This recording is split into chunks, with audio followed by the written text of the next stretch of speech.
3-minute tutorial, how to fix BSOD errors. Step 1. Note the error code.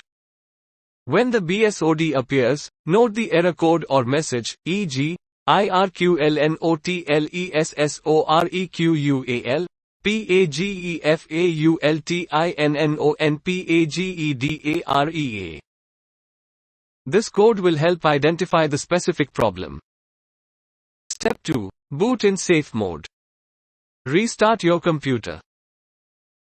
Press and hold the F8 key, or Shift plus F8 for newer systems, before Windows starts to load. From the Advanced Boot Options menu, select Safe Mode. Step 3. Update drivers. Right-click on the Start menu and select Device Manager. Look for devices with a yellow triangle, indicating driver issues.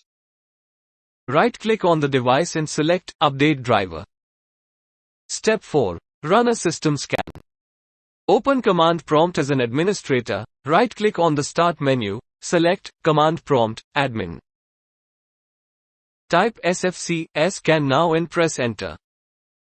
Let the system file checker scan for and fix corrupted files.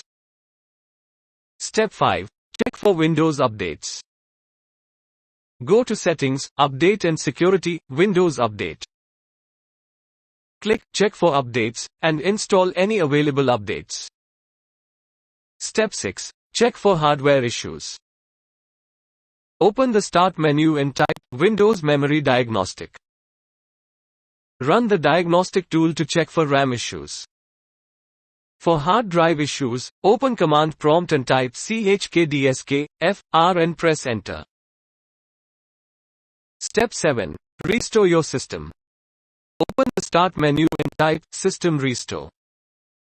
Choose a restore point from before the BSOD issues began. Follow the prompts to restore your system to that point. Step 8. Seek professional help. If the BSOD persists, consider seeking help from a professional technician. Persistent BSODs may indicate more severe hardware issues.